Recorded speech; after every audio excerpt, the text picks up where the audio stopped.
புதுக்கோட்டை மாலையீடு பகுதியில் விவசாயி முருகேசன் என்பவரது வீட்டின் பூட்டை உடைத்து 160 சவரன் நகையை திருடிச் சென்றதாக கூறப்படும் சம்பவம் குறித்து போலீசார் விசாரித்து வருகின்றனர்.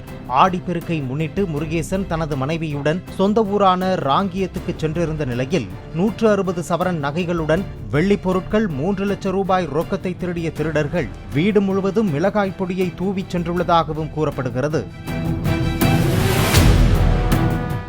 பிளே ஸ்டோர் மற்றும் ஆப் ஸ்டோரில் இருந்து பாலிமர் செயலியை QR கோடு மூலம் பதிவிறக்கம் செய்யுங்கள்.